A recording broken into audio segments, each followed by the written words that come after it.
Papo de Vila. Salve, salve, meu povo da Vila! Chegou quinta-feira, vocês sabem, é dia de Papo de Vila. Sejam muito bem-vindos a essa conversa de toda quinta-feira. Gente, olha, eu trouxe duas grandes convidadas. Uma já é de casa, a gente já está acostumado com ela. Paulinha, que é educadora. Que coisa boa estar aqui mais uma vez, uma honra o episódio de hoje, viu? Agora, Paulinha, essa nossa convidada, a gente pode dizer que a gente zerou aqui no Papo de Vila, né? Que a gente tá só crescendo, né? Porque eu achei que a gente tinha chegado ao máximo nos últimos episódios e aí a gente conseguiu se superar, hein? Não, é quase que um Pulitzer pro jornalismo, é um Oscar pro filme. Isabela Camargo, uma salva para quem tá aqui, uma salva de palmas para nossa convidada. Isabela, é um prazer receber você. Ela que é jornalista, escritora, palestrante. Isabela, por favor, fale com a gente. Demais. Olha, além de tudo isso que você falou, eu sou mãe, eu sou paranaense, eu saí de uma cidade do interior do Paraná há muitos anos.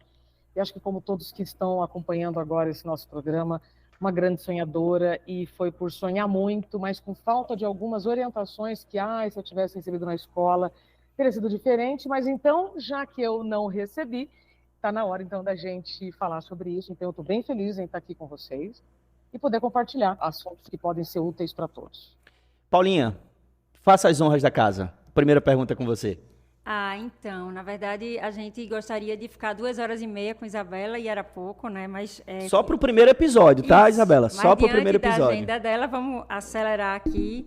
E Isa, conta pra gente um pouquinho sobre como começou essa tua, eu posso dizer, não sei se eu posso chamar de migração de carreira, mas hoje você está sendo uma pessoa chamada ou que recebe o título até dessa influenciadora, se que é assim, ou responsável por trazer para o né? Embaixadora, estava procurando a palavra, obrigada, né?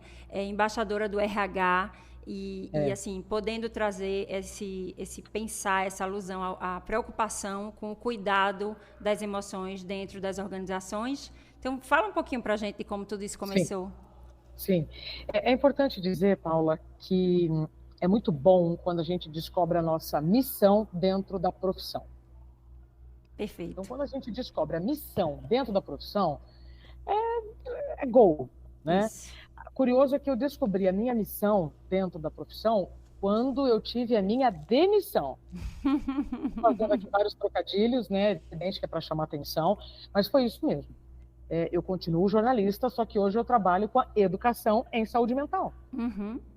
Perfeito. Ou seja, eu continuo pesquisando, eu continuo investigando, eu continuo muito atenta a tudo que acontece ao meu redor para levar de uma maneira comum. Então, uma comunicadora torna comum um assunto que é de interesse público. Então, eu deixo de ser comunicadora da TV Globo para hoje ser uma comunicadora, ou seja, para tornar comum um assunto que ninguém quer falar. Uhum. Perfeito. Quando você fala sobre a questão da saúde emocional, para a gente poder ir organizando, então, as ideias, emoção é informação.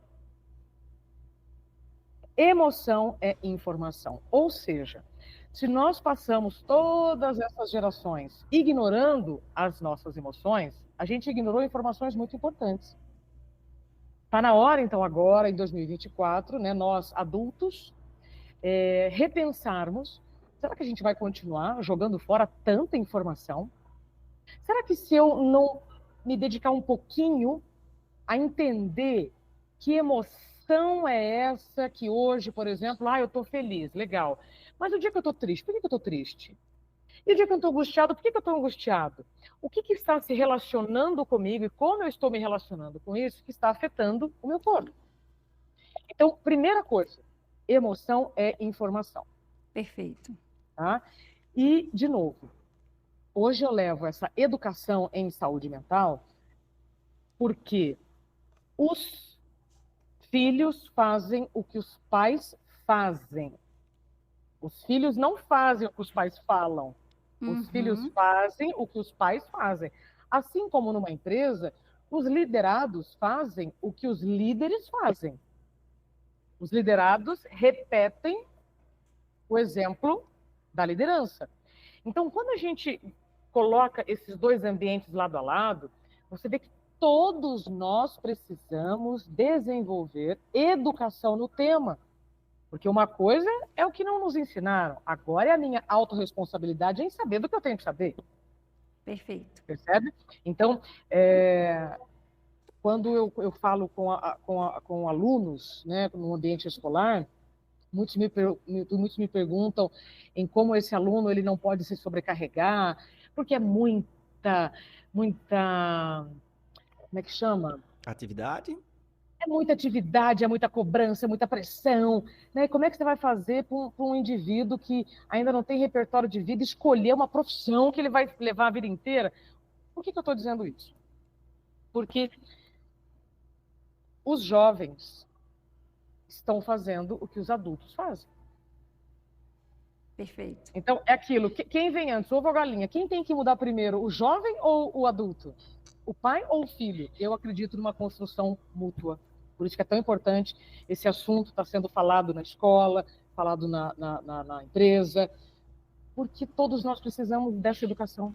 Maravilhoso. E aí eu vou até pegar um trechinho que a gente conversou um pouquinho antes, mas as pessoas não estavam nos ouvindo, né? Eu tive a grata felicidade de chegar na livraria, acho que há 3 anos, e entrar na livraria e o seu livro me chamar de alguma forma, dar um tempo para quem não leu, né? Isabela Camargo. E é muito interessante como encontrar limites em um mundo sem limites, né? É um trocadilho que, se a gente fosse falar sobre limites na escola, meu Deus, daria mais alguns episódios, né? Sim. Mas, então foi uma grata alegria quando eu comecei a ler teu livro e encontrar alguns trechos. E um deles, na verdade, no finalzinho, eu vou ler aqui, se você me permite, porque eu acho que explica um pouquinho o que é que a gente está fazendo aqui hoje. É uma frase, você cita, né, um educador e você fala assim: todos nós, humanos, desejamos o novo, porém quase ninguém deseja ser a vanguarda e o pioneirismo. A mudança incomoda, explora o invisível, expande a consciência e é um esforço utópico. Estes espaços despertam o medo para muitos e inspiração para poucos. Em uma mudança de era, precisamos escolher ser protagonista ou ser levados pelas circunstâncias, defende Gil Giardelli, educador e difusor de conceitos ligados à inovação. E eu fiquei fascinada por esse trecho, porque eu tinha a certeza de que, assim, primeiro eu senti um abraço, tá? De que, ai meu Deus, a gente não está sozinho, querendo ser vanguarda, mas como é desafiador, né, Isabela? Então, nós somos essa escola que pensa nessa inovação no sentido de mudar o caminho que a gente vem fazendo. E a gente sempre fala muito sobre esse status quo do formato de escola que está posto aí, e isso que você apresentou para a gente. Então, os alunos, eu até brinco com isso, quem foi primeiro, veio primeiro. Eu até usei essa fala outro dia, a sinergia, a sintonia, muito isso. O que a gente faz para mudar? Porque o que acontece com as famílias também mas vem cá, as escolas que estão aí estão vendendo outdoor de resultado para passar no Enem, com foco nisso. Na verdade, a gente não está falando que isso não é importante, a gente está falando de que todo o foco da escolha de uma escola está pautado nisso, a gente está questionando esse caminho. E aí, por outro lado, as escolas dizem, mas é porque é isso que as famílias estão querendo. E aí eu falo, gente, alguém precisa ter coragem de mudar esse negócio, esse caminho, né? Então, esse trecho foi um trecho que me chamou muita atenção, né?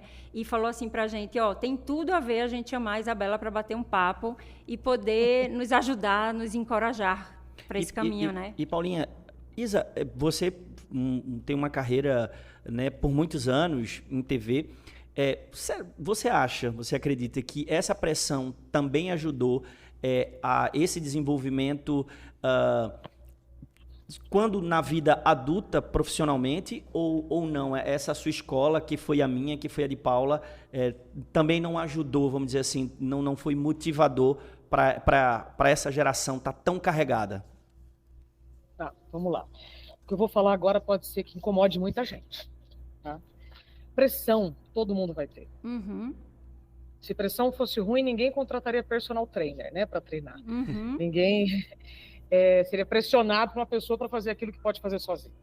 O que eu quero dizer é o seguinte: quando você é pressionado por algo que você não pertence, ou quando você não vê valor, essa pressão adoece. Então, vamos por partes. O problema é a pressão? Não. O problema é o excesso de pressão em um contexto em que você não está nem entendendo por que você está sendo pressionado. Uhum. Quando você começa a ter visão de ecossistema, de valor, de como eu estou contribuindo para aquilo acontecer, aí aquela pressão se torna, inclusive, motivadora. Ela não é detratora. Uhum. Percebe? Então, vamos por partes. Então, pressão não é ruim. Em excesso, sim, e sem o foco. E a gente até fala, né, Isa, assim, o que é a pressão, né? Porque é aquilo também a gente precisa destrinchar, ou se a gente tivesse que aqui só falar, a gente é responsável pelo que a gente fala, não pelo que o outro escuta, né?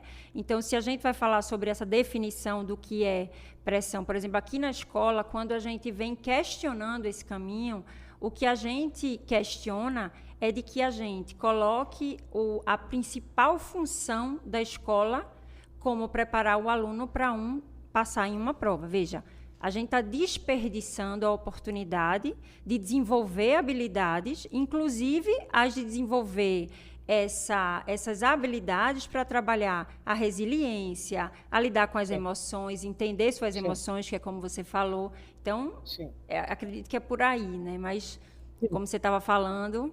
Então, a pressão, ela não é ruim, desde que você saiba o porquê, o quanto você faz parte daquilo que você está sendo pressionado. Quando você me fala, Paula, sobre a escola preparar para o Enem, eu já vejo diferente, né? A escola ajuda a preparar a vida, e a vida é cheia de altos e baixos, a vida é cheia de imprevistos, a vida é a vida. Então, primeiro a gente precisa, quando você falou sobre a questão da mudança, primeiro eu preciso reconhecer que eu preciso mudar algo. Depois que eu reconheço o que eu preciso mudar, então eu vou aceitar, eu preciso mesmo mudar isso aqui. Aí sim eu vou buscar ferramentas para mudar. É igual assim, quero construir uma casa, preciso construir uma casa. Que ferramenta que eu vou usar para construir uma casa? E assim somos nós, porque nós também estamos em construção, a gente também está em obra o tempo todo, percebe? Mas viemos com uma visão que não, escolher uma profissão é aquela até o fim, escolher um casamento é aquele até o fim. Será que quando você fez uma escolha, né, lá atrás, essa escolha ela está valendo ainda? Porque você já não é a mesma pessoa. O mundo já não é o mesmo. Agora, quando eu disse que eu ia falar uma coisa que pode ser que incomode, então agora atenção. Respondendo agora a pergunta de vocês. Quando eu adoeço, né, para quem não sabe, eu sou comunicadora, eu passei por algumas emissoras, e quando eu estava na TV Globo, eu tive um apagão ao vivo, eu esqueci o nome da capital do meu estado, mas isso alguém vai dizer que isso é muito comum, mas é totalmente diferente você esquecer a chave de casa e onde você mora, primeiro. Segundo, publicamente eu só esqueci o nome da capital do meu estado, mas por dentro eu colapsei, ninguém viu. Mas a visão ficou escura, a boca ficou seca, a garganta secou, o coração acelerou, o estômago embrulhou, as pernas tremeram. E teria sido muito melhor se eu tivesse desmaiado, porque eu teria sido socorrida. Mas como eu não desmaiei e eu não sangrei, naquele momento eu descubro que dor que não sangra dói em dobro. A dor que não sangra dói em dobro, ela é muito mais questionável. Então, nós nos acostumamos a lidar com dores que se tornam crônicas. Então, a gente normaliza trabalhar com dor. Soma-se a isso o tipo de família que você nasceu. Então, quando eu me vejo afastada do meu trabalho, volto da minha licença médica, eu sou demitida. No mesmo dia do retorno à licença médica. E eu tinha muito resultado. Ou seja, então não era pelo resultado. Foi em torno de um estigma daquilo que não estava sangrando. Bom, se não está sangrando, será que está acontecendo mesmo?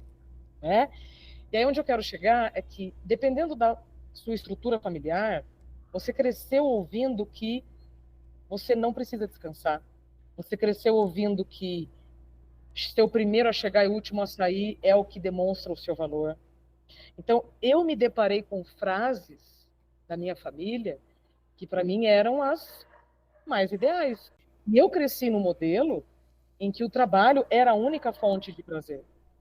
Percebe? Perfeito. Quando eu volto à memória e penso, poxa, a minha mãe parece que se incomodava quando eu estava um fim de semana de folga, que para ela era muito mais significativo eu estar trabalhando. Então, eu cresço num ambiente em que eu acabo caindo na armadilha da competência. Quando você é bom numa coisa, e aí você começa a se destacar nessa coisa, você vai ganhando cada vez mais coisa para fazer, mas o salário que é bom, ó, não chega. Isso acontece, mas em todos os tipos de empresa que vocês podem imaginar. Uhum. Então, finalizando a minha resposta, quero dizer que, não, a pressão não é o problema é você não saber por que você está sendo pressionado. Esse é o problema. O trabalho também não é o problema é você ser assediado no ambiente de trabalho. O burnout, por exemplo, que foi o diagnóstico que eu tive, o problema do burnout não é o trabalho, é o assédio no ambiente de trabalho. Então, um aluno que estiver estudando bastante, fazendo às vezes 2 faculdades, né? Eu vejo que quando a gente é mais jovem, ele só dificilmente ele vai ter um burnout, porque o burnout é um fenômeno ocupacional. Uhum. Eu sou a defensora do seguinte, a gente demorou tanto tempo para ter a definição do burnout como um problema ocupacional, então o que acontece antes do burnout é o esgotamento. Então, um aluno que se sente esgotado, ele já está adoecido. Mas no burnout, gente, a gente perde funcionalidade. E na década de 80, a professora Cristina Maslach, psicóloga, lançou um livro que ela fala sobre o custo de cuidar. O custo dos professores, o custo dos médicos, o custo dos jornalistas, ou seja, o custo daquela profissão que se dedica a cuidar das pessoas é muito maior do que outras. Porque não pode errar, vive sob pressão constante, então a pressão dos pais. Os professores não está fácil, tá? Eu Isso. admito, né? Então, um professor, quando ele recebe com agressividade um pai, quando ele é assediado por um pai, ele pode ter burnout. Aí é outra conversa. Mas o aluno, ele vai ficar esgotado. Uhum. O esgotamento leva a várias doenças, mas o burnout, você tem perda de funcionalidade. Se eu fizesse uma escala, seria assim, ó, cansaço, exaustão e burnout. São coisas diferentes. Porque também tem muita gente banalizando, sabe, Paula, o burnout. Uhum. Perfeito. Estou cansado, estou em burnout. Não, você só está cansado. Descansa que você retoma. Agora, se você tiver 20 e poucos anos, 30 e poucos anos, e se achar super-homem, e achar que não precisa descansar, aí você vai entrar no esgotamento. O que eu vejo muitos alunos, Brasil afora, e não só alunos, mas no geral, tem muita gente reclamando das obrigações quando está perdendo energia com distrações. Aí alguém vai me dizer, então eu não posso me distrair. Lógico que pode. De novo, a questão é a dose. Um médico no século XVI já disse, a diferença entre o remédio e o veneno é a dose. Uhum. Paracelso. Né? Então, de novo, estudar não é o problema. Agora, se matar de estudar sem ter tempo de recuperar e de dormir, tudo que você estuda não memoriza. Isso. Ou seja, nada, as pontas ficam todas juntas, nada fica solto quando a gente quer, de fato, ter conversas difíceis. Paulo, quer, a gente evita uma vida difícil. Eu preciso de conversas difíceis para evitar uma vida difícil. E aí a gente, pegando esse gancho da sua até explanação assim sobre o termo, né? Quando você vem falando muito sobre a saúde mental, sobre o burnout, sobre como se cuidar, na verdade, dentro das organizações, né? E você traz até umas dicas, né? Pelo que eu acompanhei e fui ficar assim morrendo de vontade de ouvir. Sobre, você já chama dos EPIs, né, da saúde emocional. Então, assim, conta para se é que pode, se é que dá para a gente fazer isso aqui, conta para a gente um pouquinho sobre isso, Isa. Assim, o que é que você acredita que a gente pode fazer para nos ajudar, né, assim, evitar chegar nesse ponto? Tá. Então vamos lá. Saúde mental é uma coisa, inteligência emocional é outra. Uhum. Eu preciso de educação, de letramento das minhas emoções para poder preservar a minha saúde mental. Mas o que é saúde mental? A definição prática, de segunda a segunda, é a capacidade para lidar com adversidades e imprevistos todos os dias. E aí, como já disse Epiteto há mais de 2000 anos, não importa o que acontece, como você reage, sim. E a sua reação vai depender da sua saúde mental. E a sua saúde mental vai depender do tempo que você está dormindo, o tempo que você está indo ao banheiro, o tempo que você está dedicando à sua alimentação. Então, antes de falar dos EPIs, eu preciso falar dos faxineiros da saúde mental, porque isso é sua responsabilidade, não vai dar para culpar ninguém. Se você não está tendo tempo para dormir o que você precisa, tempo de banheiro, de higiene, de lavar cabelo, fazer a barba, alimentação, atividade física e lazer, se você estiver dormindo com o que sobra da sua agenda, você está levando um estilo de vida muito insustentável. Esses são os faxineiros da saúde mental. Antes de passar para os EPIs, você escova o dente todo dia, Paula? Ai, meu Deus, várias vezes, né? Pelo menos, né? Quando eu pergunto isso, a turma me olha assim meio de olho torto, mas que pergunta mais descabida, né? Mas vamos falar sobre educação. Há 300 anos, não era comum escovar o dente todo dia, porque uma escova de dente era usada por todos os membros da mesma família. O que aconteceu de lá para cá? Educação. E hoje, todos nós já nos comprometemos com a nossa saúde bucal. Então, cansado ou não, você escova o dente. De ressaca ou não, você escova o dente. Com raiva ou não, você escova o dente. Certo? Há 300 anos, Paula, saúde bucal era frescura. Se você tivesse com um dente ruim, se arrancava, porque ir no dentista era frescura. Coisa de gente frouxa. Hoje, não é mais. O que aconteceu de lá para cá? É educação no tema. Que é o que nós estamos fazendo aqui com a saúde mental. Hoje, nós ainda estamos vendo a saúde mental como frescura. Como a saúde bucal era há 300 anos. Como é que eu vou, então, me comprometer com a minha saúde mental? Eu acabei de dizer, mas é tão simples, então eu vou repetir. Eu consigo preservar a minha saúde mental com 5 principais faxineiros, tá? Então, primeiro é tempo de sono. Ah, Isabela, mas eu acordo cedo, eu faço atividade física. Atividade física é o quarto. Antes tem. Primeiro, sono. Segundo, tempo de higiene. Terceiro, alimentação. O quarto é atividade física. Então, muito cuidado, né, quando você entra naquelas ilusões de acordar mais cedo, ou seja, dormir menos para performar mais. O que eu quero dizer é o seguinte, o aluno pode estudar com Einstein. Se ele não tiver tempo para dormir, para assimilar o que foi estudado e memorizar, é dinheiro e tempo jogado fora. Então, é papel da escola e é papel de toda a sociedade atualizar algumas falas que, de tanto que nos repetiram de forma errada, parece que é certo. Né? Que é aquilo. O que você faz enquanto eles dormem? O que você faz da meia-noite às 6? Gente, se você não dorme, você não assimila o conhecimento. Então, resumindo, saúde mental é a capacidade para lidar com os altos e baixos e imprevistos todos os dias. Não significa que você não vai ter raiva, que você não vai ficar chateado. Não! Significa que você vai reconhecer isso, vai agir de forma coerente e segue. Agora, quanto mais você ficar... Saúde mental é altos e baixos, imprevistos todos os dias. É isso que acontece. Isso. Faz parte do jogo, Palma. Para a gente poder estar batendo essa prosa, nós estamos contando com a internet. A internet é incontrolável. Por favor, não, Isa, eu tenho uma das perguntas que eu achei muito interessante, que diz assim, o que as empresas precisam fazer, implementar para melhorar a saúde mental dos seus colaboradores? Tá, vamos lá. Aí eu não respondi ainda sobre os EPIs da saúde mental, né? Não, então vamos fazer o seguinte, eu antecipei, fala sobre os EPIs, depois você comenta sobre... Isso. Eu fiquei 4 anos falando sobre os faxineiros da saúde mental. 4 anos. Né, levando o movimento da produtividade sustentável de norte a sul do país. Aí quando chegou em 2024, eu me deparei com 2 dados. 2. Que aí eu cansei de ficar sendo a boazinha. Falei, não, agora eu vou ter que ter conversa difícil. Que é o seguinte, se nós temos equipamentos de proteção para riscos físicos, se na pandemia a gente usou máscara, nós já temos dados que mostram os riscos mentais, que as pessoas estão se afastando do trabalho por questões mentais. Perfeito. Eu tenho 40% mais pessoas se afastando de 2023 para 2022, de acordo com o Ministério da Previdência Social. E o Ministério do Trabalho já reconhece que os problemas relacionados à saúde mental estão no top 3 dos afastamentos. Então, as pessoas não estão se afastando porque machucam a perna.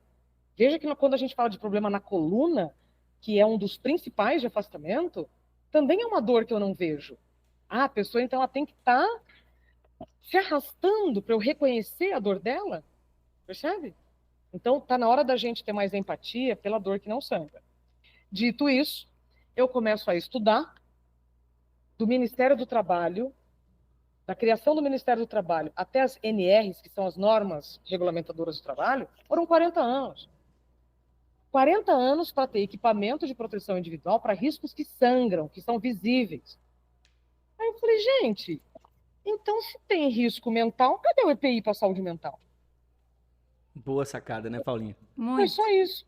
Então, eu vi esses dois dados, falei, opa, não pode, não dá. Então, a provocação que hoje eu levo é para que a gente expanda essa conversa, e aí sim, agora eu chego nas empresas, isso pode ser empresas, instituições públicas, escolas, não importa.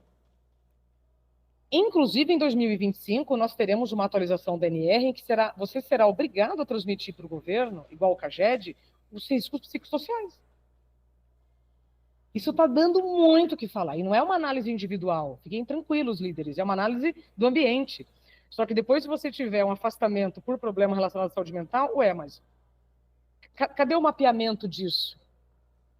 Assim como já aconteceu, senhoras e senhores, nos ambientes com muito ruído, nos ambientes em que há risco de deslizamento. Então, onde tem risco físico, eu já tenho as NRs. Agora a gente está avançando para os riscos psicossociais, os riscos mentais. Isso é maravilhoso. Então, a gente já pode olhar para 2024 como um novo capítulo para a saúde mental. Para aqueles que ainda acham que o que nós estamos falando é bobagem, só olhar os dados, gente. Isso. Tem duas palavrinhas para explicar a resistência. Vocês querem a bonita ou a feia primeiro? Ah, feia, né? A feia é ignorância. Por ignorância, as pessoas ficam na zona de desconforto, né? Ah, não, isso aí é frescurado, mimimi danado, né? Isso aí não existe. A palavra bonita é indisponibilidade. Então, para a gente poder avançar com esse assunto, quando eu chego nas empresas, eu avanço em lugares quando há disponibilidade para aprender. Disponibilidade para atualizar as ideias. Aí tem gente que não tem essa disponibilidade. Por onde a gente vai? Nos aliados, vamos avançando para quem já quer falar sobre o assunto, para quem já reconhece que um aluno ansioso, angustiado, sobrecarregado, o problema não é que não vai passar no Enem, o problema é que não vai ser uma boa pessoa. Isso. Para ser um bom gestor, você tem que ser uma boa pessoa, para ser um bom profissional, você tem que ser uma boa pessoa, né? Para ser um bom aluno, você tem que ser uma boa pessoa. Então, está na hora da gente dar uma organizada nas ideias, sabe? E o ambiente escolar é fabuloso para isso. Pois é, e o que a gente tem visto, né, que você que traz muitos dados e números e tudo mais, que é aquilo, né, a gente saiu do achismo, né, eu até falo assim, as empresas não estão te convidando também, esses que estão aceitando, não é porque eles são muito legais e assim, eles adoraram só receber você e tal, mas é porque os dados vêm mostrando que custa dinheiro perder esses afastamentos, impactou no bolso, né? Exato. Se não for para o lado humano, vai pelo econômico. Exatamente. E aí, talvez a pergunta seja, como é que a gente mostra para as famílias que isso está acontecendo com os jovens? Porque não tem como mostrar pelo lado do bolso, talvez, enfim, eu até fico refletindo sobre isso. Mas vai refletir quando você precisar, seu filho adoecer e você precisar mexer no bolso para buscar ajuda, né? Por isso vem a questão, são perguntas simples sobre tempo de sono. Perfeito. Que tipo de distração? Hoje a gente tem um gravíssimo problema nas empresas, que é o impacto dos jogos de azar na saúde mental. As pessoas estão devendo, né, no jogo do tigrinho e tal. Então, quando você faz uma anamnésia na linguagem, né, da saúde, mas quando você faz uma avaliação, como é que você está dormindo bem? Ah, tô, Isabela, tomando remédio. Então, a resposta é não. Percebe? Então, quando você quer, de fato, se especializar em você vai chegar nas respostas que você precisa. Então, as famílias que quiserem prevenir qualquer tipo de problema, seja mental ou físico, precisa, então, olhar para dentro do seu contexto. As pessoas estão dormindo bem, Porque uma pessoa que dorme mal numa família afeta todas, porque a reação aos imprevistos, a intolerância, vai afetar todo mundo. Então, as pessoas estão dormindo bem, estão se alimentando bem, entende? E fazer as pazes também com o passado, porque senão a gente fica num lugar de muita crítica. Porque me ensinaram assim, eu estou fazendo assim. Não, mas só te ensinaram assim porque também aprenderam assim. Mas agora você sabe que é diferente. É igual fumar. Antes podia fumar dentro do avião, agora não pode. Papai Noel fazia propaganda de cigarro, os médicos faziam É propaganda de cigarro verdade. agora. Você entende? Então, as coisas mudam e que bom. Então, eu preciso olhar para a mudança como oportunidade e não como uma ameaça. Para isso, eu preciso de saúde mental.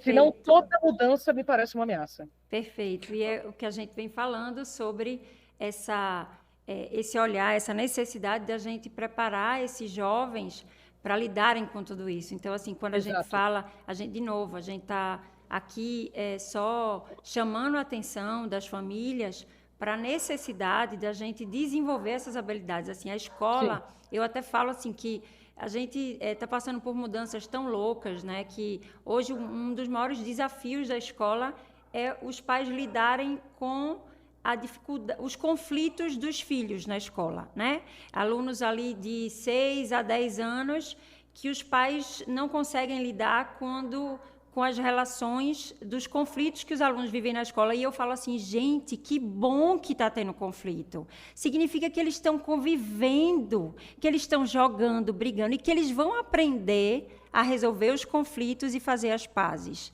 Mas a gente, enquanto família, precisa permitir que eles aprendam a fazer isso. Então, tem tantas mudanças, até tem uma outra passagem sua que falava, né? Não podemos mais conviver com pensamentos e condutas antigas diante de um mundo novo. É uma passagem, né, sua do livro. Então, é isso mesmo, o mundo mudou. E a gente está mudando o cenário corporativo, a gente está mudando, acho que todo o contexto que nos rodeia, e a escola, como ela está, né? Então, é muito interessante quando você traz essa fala sobre as famílias, porque tem muitos pais que costumam dizer assim, eu estudei naquela escola e onde eu cheguei, eu estou bem, né? E aí o Guilherme Brockington, que é físico, cientista, que a gente citou lá também no artigo, e que estuda sobre a influência da saúde emocional na aprendizagem, da saúde, na verdade, do ambiente, do vínculo, enfim, mas da saúde, ele fala assim, você fala que está bem, tu está bem de verdade? Ele costuma perguntar isso. Brincar, né? E Ele deu aí, entrevista talvez pra eu vá gente. perguntar assim, você toma algum remedinho para dormir? Pronto, se o pai, né? Então, é muito isso que você traz, assim, vamos abrir o jogo, vamos falar a verdade, vamos nos despir de medos sobre falar sobre o que a gente está vivendo, o que a gente está passando, né? É conversa difícil para evitar a vida difícil. Eu entendo o pai que tem dificuldade em lidar com o que acontece com os filhos na escola.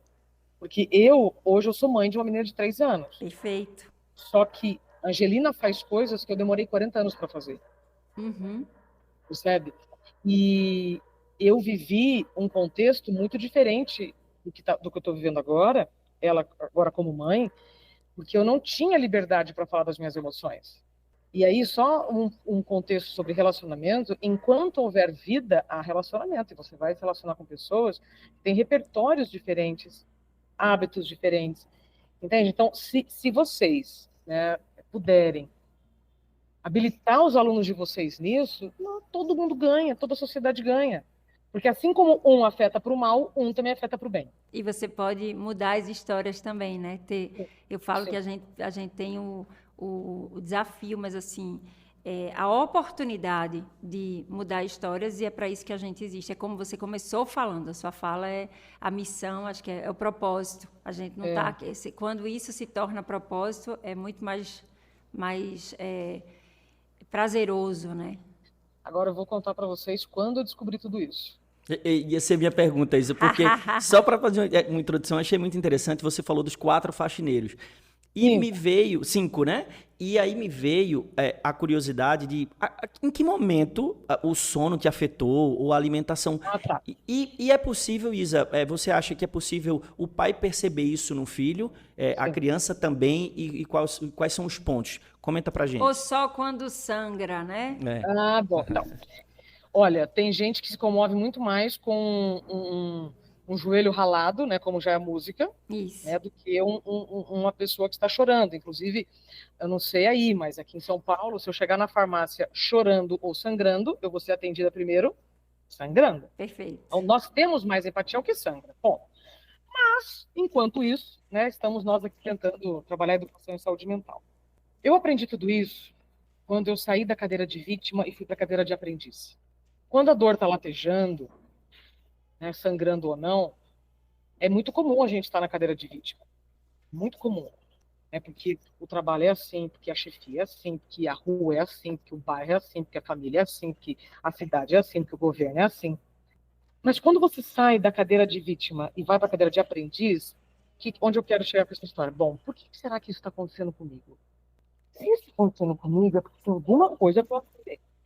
E se eu ainda não vi o que é, espera só mais um pouquinho. A hora que você descobre a razão da sua dor, dentro de toda dor há um convite de cura. Essa frase é da minha terapeuta chamada Cíntia Bedin. Dentro da dor há um convite de cura. E você só descobre o caminho da cura quando você reconhece a dor, se coloca no papel de aprendiz e fala, entendi. Agora eu entendi porque que eu vivi tal situação. Então, o que me levou a tudo isso, então, como eu já expliquei, foi um diagnóstico da síndrome de burnout, quando eu trabalhava ainda na TV Globo. Eu saí de licença médica, quando eu voltei eu fui demitida. Nossa, como foi difícil. Eu até gaguejo quando eu falo disso, né, porque eu já nem gosto de falar. Mas então, só que a hora que eu entendi que eu, como jornalista, como comunicadora, tinha defendido tantas pautas, e a hora que acontece aquilo comigo, eu falei, entendi, é para eu defender agora essa pauta, claro. Aí o jogo virou. É isso que eu quero dizer. Uhum. Então, quando eu vejo pessoas como a Maria da Penha, por exemplo, né, que viveu uma agressão lá atrás e hoje habilita, né, as pessoas a E reconhecerem. torna-se um ativista, né, Isa? Ativista, eu estava tentando lembrar essa palavra, porque não é militante, não. Uma ativista é uma pessoa ativa em prol de algo. Perfeito, Né? perfeito. Então, todas as pessoas que eu conheço que se mobilizaram a partir de suas dores são grandes transformadores.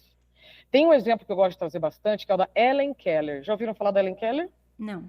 Não? Não. Helen Keller foi uma múltipla deficiente. Ela nasceu sem falar, sem ver e sem escutar.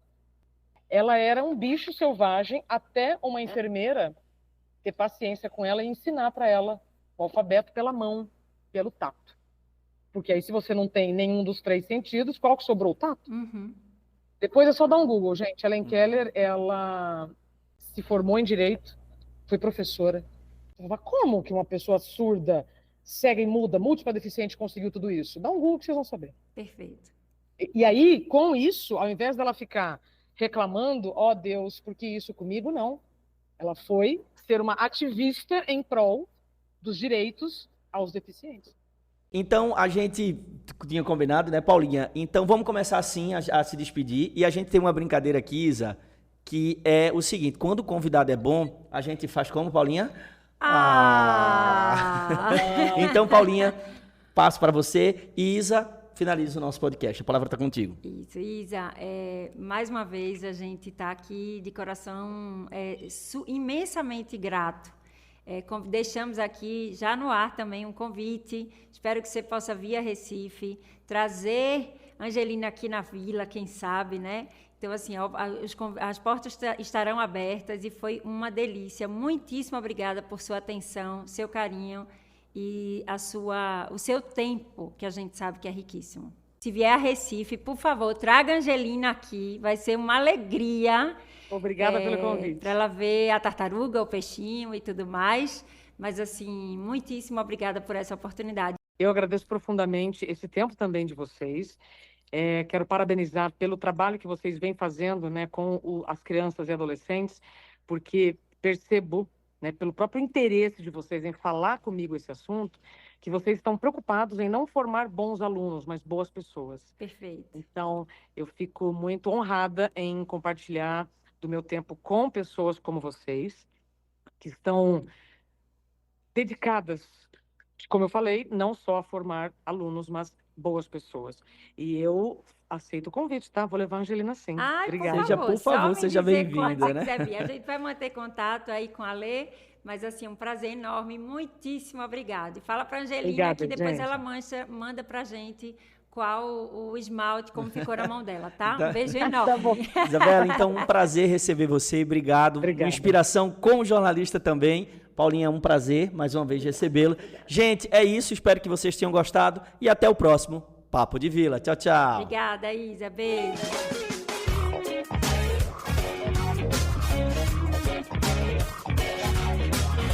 Papo de Vila.